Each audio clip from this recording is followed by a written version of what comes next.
Hello and welcome. Great to be with you. Hope you've had a great week. Sit back, relax. Off the Bench, proudly brought to you by GRV. Make sure you get your tab bets on tomorrow as Victoria's best greyhounds race for their spot in the Nationals at the Meadows. Well, another big show coming up tonight. Ros Lanigan will join us a little bit later on with a look at the northeast and border region of the state. We have a fantastic feature story on a man from WA, a young boy who's used to warm weather, now playing in the cold weather in the Western Districts with the Camperdown Football Club.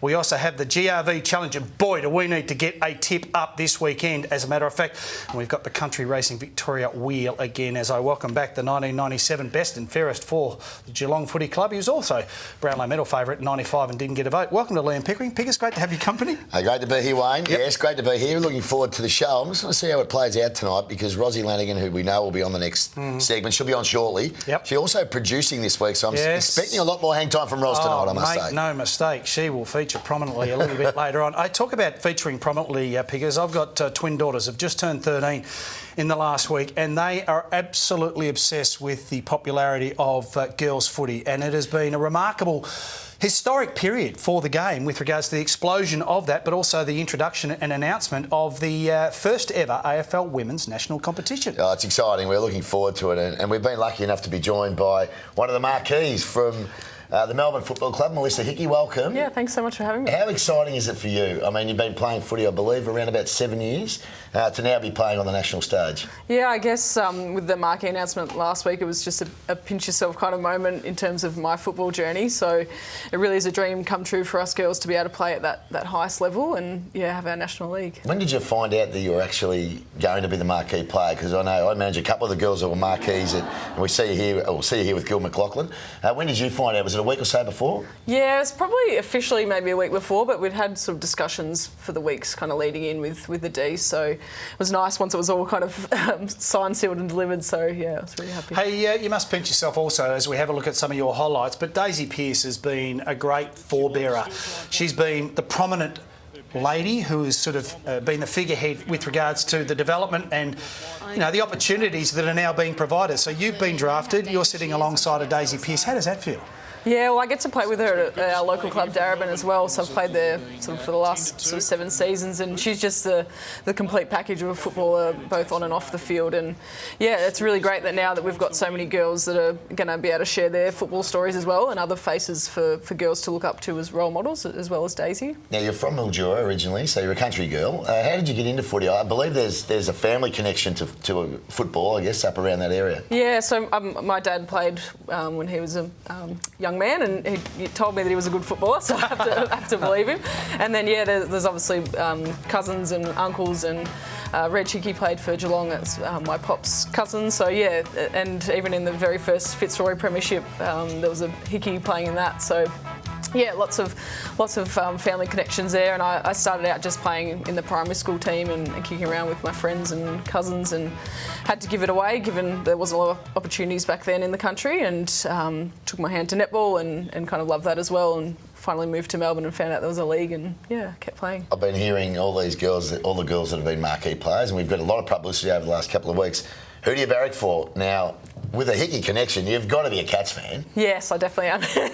But Melbourne's close to my heart now, but I think you can split it. I think you can stay when they say, who do you barrack for? Yes, I play for Melbourne. I barrack for the Melbourne women's team, but I'm a pussycat. True. Well, really that's what my dad will be like now. Yeah, exactly. He won't be able to go from Melbourne. Hey, let's have a look at some of your career stats too, Melissa. I tell you what, it's a decent CV too, Pickers. Absolutely. Something to be proud of. Well, the Darebin Falcons, you've been the dominant side in the local competition, the national, what do you call it, the state competition? State league, yeah. State league competition, and you have got the dominant team because you've got the dominant players. Yeah, I guess it's the chicken or the egg. There's a really strong winning culture there, obviously, and got a lot of the 4 of our girls were marquee players. So, I've been very fortunate to be a part of that club. All right, the announcements have been made. Yep. When do we start to get serious? When do we get really stuck into what needs to be done in order to get yourself ready for the inaugural Women's National Competition? Yeah, well, I guess it probably started 12 months ago. It's been a really long kind of journey of strength and conditioning, and obviously we're in the middle of our state league competition at the moment, so we won't get together as a group for Melbourne. We still need to get the rest of our squad announced in October, and then pre-season will start in November. And you're the only one of the marquees that's a defender. Yeah. So do you think you'll be able to push forward, or are you really locked into that centre half-back position now? I do like a goal. It doesn't happen very often, but I play a little bit through the midfield as well. So I think us defenders get forgotten about sometimes, and it seems that's what happened with the marquee. Well, most of the marquee girls were sort of midfield types. I know Mo and Hope obviously is a forward, and you've got the big girl who I saw interviewed on TAC Future Stars, the big tall girl from Collingwood, is it? Who's the ruckman that got? Emma King, yeah. The big Emma King. She's tall as. Yeah. But your role. So your height for a key position defender, what height are you? I'm 173, so not really, really tall. But I guess as we sort of attract more talent from basketball and netball, I think the height will probably go up. It will. And I think the other thing is that because of the national profile of the AFL, you'd think that a lot of kids, young girls coming through now, would probably be looking at netball that they might be playing now. They might actually work their way to footy. Yeah, for sure. I think we're seeing it already. We've had a few cross-coders, so yeah, I think it's the future. Well, it's an exciting time, Melissa. It's fantastic that we're going to finally have a national girls competition. So congratulations on your recruitment to the Melbourne Football Club, and don't underestimate the impact that you're having at a much younger level. I've got two twin girls that are 13 and they can't wait. Into it? Yeah, I hope so. But there's no teams for North Melbourne Pickers, so they may have to play for the Demons. Who knows? But seriously, congratulations, and we look forward to what you, your teammates and the competition are able to do in about 6 months' time. Great, thanks so much. Well, as a token of our appreciation, Melissa, for you coming in, we're going to give you a $100 voucher to St Goliath Clothing. They are absolutely beautiful pieces of clothing, I might add. They are. Available at Myer and David Jones, so maybe not appropriate for you, Melissa, but maybe Dad, who seems to be in good nick, played a bit of good footy back in his day, he might appreciate that thanks voucher. for that.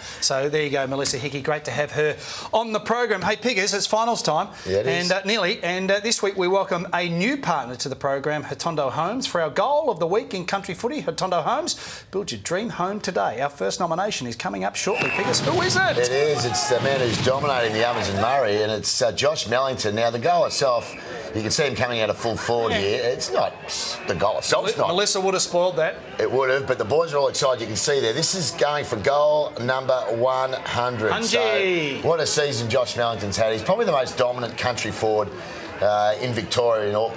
From what I've seen so far, he's been an absolute star in that competition. So well done to old mate. Yep, well done, Josh. Terrific. Great nomination. Hotondo Homes, build your dream home today with free upgrade packages available until August 27. Visit hotondo.com.au. So thanks to the team at Hotondo Homes getting on board, and Jodie Flower also playing an important role. We're going to take a break.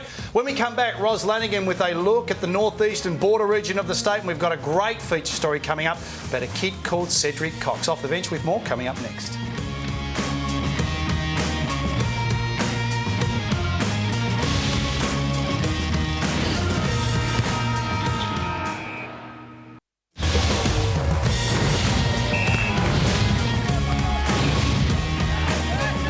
Welcome back to Off the Bench, proudly brought to you by GRV. Get your tab bets on for tomorrow's meeting at the Meadows as our best greyhounds race for their spot to represent Victoria in the Group 1 Nationals. Well, it's the same time every Friday night we do this. We head around the state.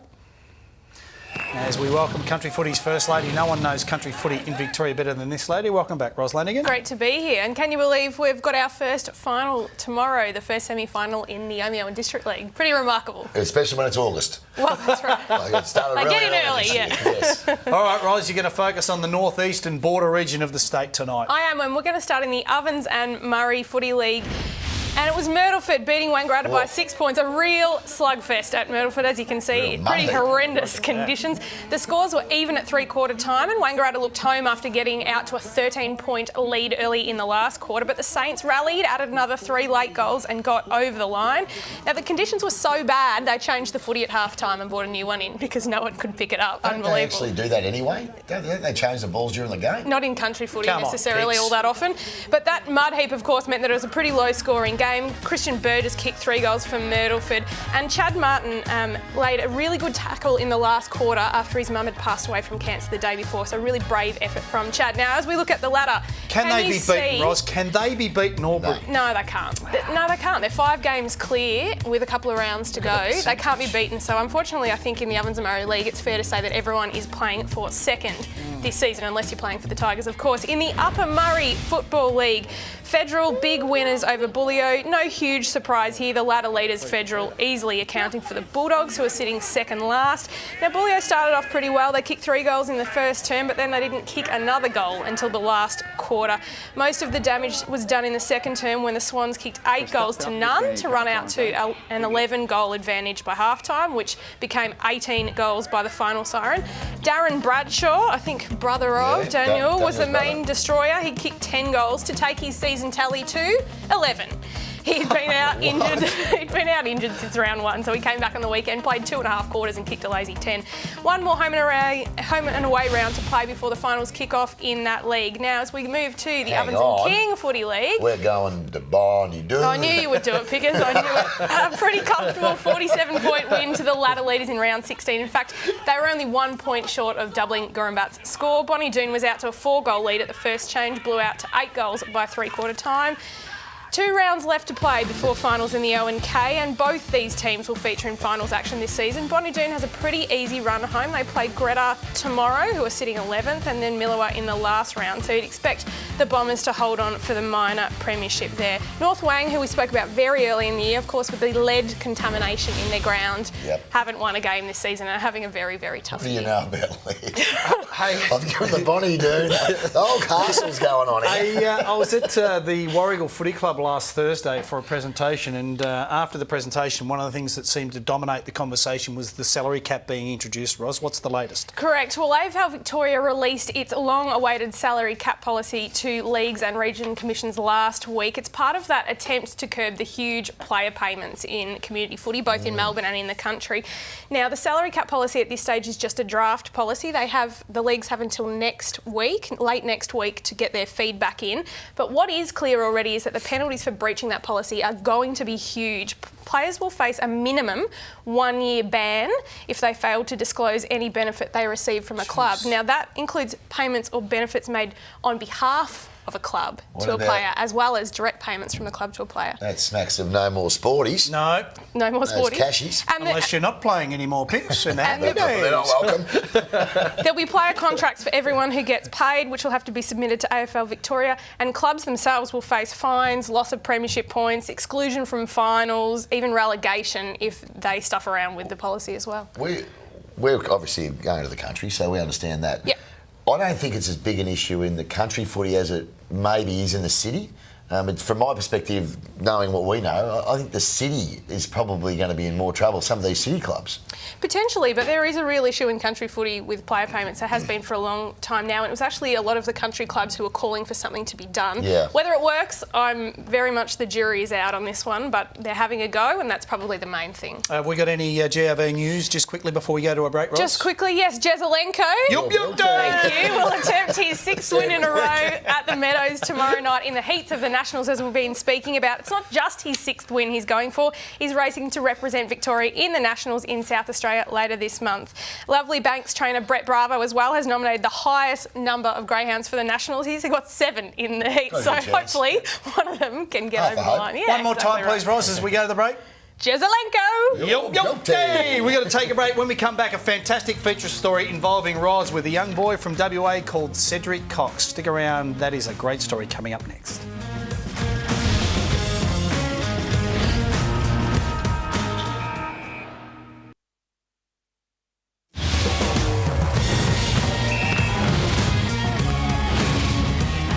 Welcome back to the program. Off the Bench, brought to you by GRV. Make sure you get your tab bets on tomorrow as Victoria's best greyhounds race for their spot in the Nationals at the Meadows. Piggers, do you know where Halls Creek is?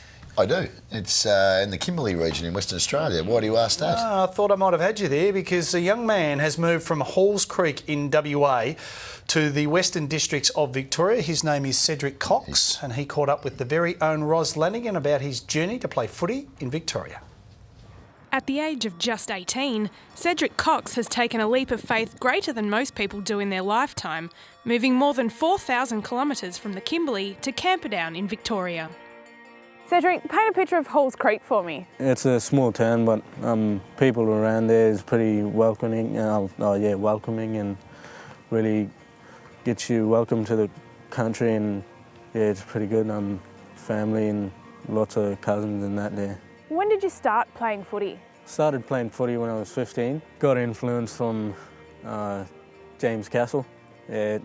Played footy with us, won a grand final, and that's when I inspired him in football, and then he just gave me an opportunity to come down here, and that's when I just thought about it and took it with both hands and came down. We decided to head up to Halls Creek in 2014 as a teaching position there. One of my first classes at the school was a sports and rec course in Year 12, and that's when I first met Cedric. And through there, I guess we formed a pretty strong relationship with both him and his family. Playing football with Cedric was a great thing. We played for the Halls Creek Hawks in 2014. We won the premiership, which was great.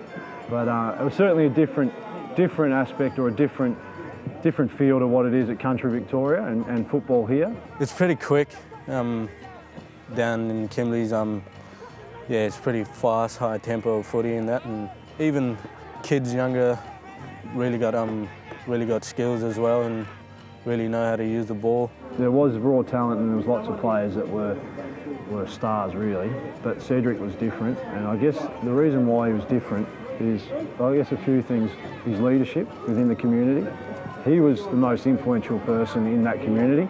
He was fit, he was fast, made great decisions.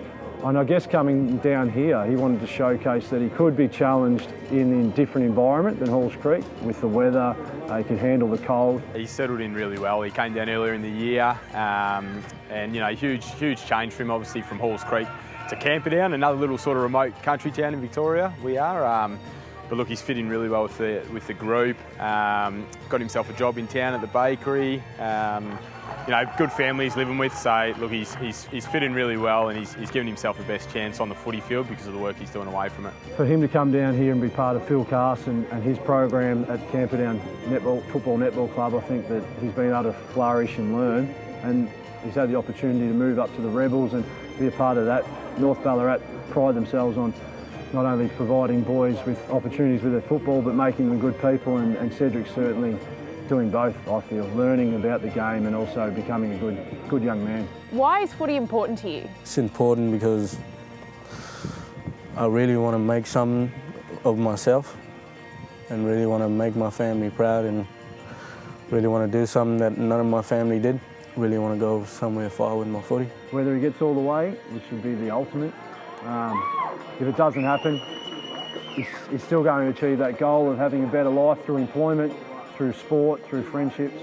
If he could just come here and achieve his goal of having a better life, then that's what we want for him. Great story, Cedric Cox. He's on the way, Pickers. He's a very impressive young man. It's a big move coming from the Kimberleys in WA and moving to Camperdown. Yeah, absolutely. And look, he's a fine young player who's attracting a lot of interest from AFL clubs. Very skillful, left and right foot. So who does he remind you of when he runs? He runs a bit like Darryl White. He does, DJ. And we were both saying that when the package was playing. He's a supremely talented player who's, as I said, whose clubs are looking at. And Camperdown have been terrific and Jays has been great. But also be able to get into that North Ballarat program is fantastic as well. Well done, Cedric. We look forward to watching you continue to work your way through the AFL system. Hey, Pickers. The GRV Club Challenge is back on, and it is fair to say that you and I stunk it up last week, and our tipster guru, Master Gun, is almost about to be retired as a spud gun. Who are we playing for? Well, that was last week. It was Mildura Football. Now, they got the $1,000, which they get anyway, but we would like to have topped that up. So who are we playing for? We're playing for Bamble Football Netball Club, which is in the Mildura Footy League. All right. So this week, who are you going with? I'm going for the red hot favourite, number 8, Bearville Azar. It loves this box. It's doesn't get beat. This is the easiest run it's had in a while, and it is home as far as I'm concerned. Oh, don't ride off the meat. Don't ride off the meat Titan. I've had 250 each way because yours is so short. A safe bet. No, I want to try and get some. I want to try and get some money for our Bamble Footy Netball Club. So. My guy flies the gates. He flies the gates. Trust me, Swatter, and he's going to mow you down. Don't worry. All right. If you want to get involved, you can. Social media via Facebook or Twitter. We would encourage you to send anything through. We love the interaction.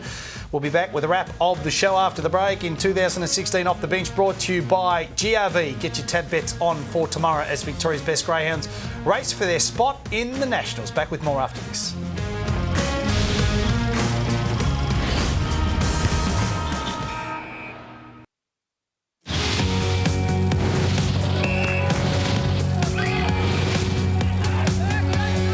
It's It's our favourite part of the show, the Celebrate at the Country Races wheel, with lots of goodies to be won each and every week. And the major prize, a $2,500 marquee package at the Kilmore Cup later this year, and that'll be drawn on our Grand Final Eve show.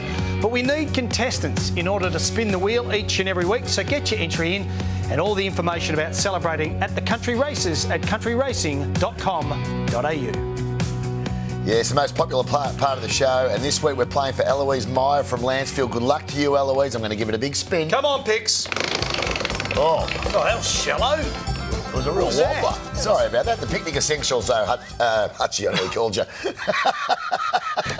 Swatter. Sorry, mate. All right, what does Eloise win? She wins herself the Picnic Essentials, the picnic set, Yep. etc., etc. So we're all good. You didn't like that, did No, you? I didn't like it, but we're going to push on. Picks have been called many things, but that one really cuts me to the bone. Time now to have a look at all the odds. Brought to you by William Hill Online Racing and Sports Betting. William Hill, faster, easier betting. Picks, take it away. Well, let's start off with the big game, Sydney and Port Adelaide. You'd think Port Adelaide wouldn't be good enough against the Swans, who bounced back last week. They were back to their very best, the Sydney Swans, after the loss to Hawthorn. So Sydney Swans easily there. The Hawks, you'd think, will handle Melbourne. Smack them. Are a dangerous team. Didn't play very well last week. Matching around for sure. North the favourites, mainly because of the Dogs. Convincing, though? Not convincing favourites for mine. Dogs, very good team, but have got injuries. I think Carlton can give St Kilda a real run for their money. I was disappointed in the Saints last week. And the Coleman. Big Bud Wah, $2. Yes, like it. The big danger for mine is Tommy Lynch. He's had a good year, hasn't he, considering the year that Gold Coast have had? Absolutely fabulous player, Tom Lynch. And I think he's probably the best young forward in the game. I think Jonathan Brown said during the week that he was the best player in the AFL. Now, I'm not sure he's the best player, but he's certainly, in time, he could very well be that guy. Just Brownie, another forward looking after another forward, is he? Well, I mean, I think he's a fabulous player. Yeah, not the best in the competition. There's a bloke called Dangerfield. There's a bloke called Martin playing. Yeah, I would have thought probably there. He'd Sam Mitchell. Yeah, there's still a few guns out there. Great to have you on the program again, Dr. Turf. I mean, Pickers.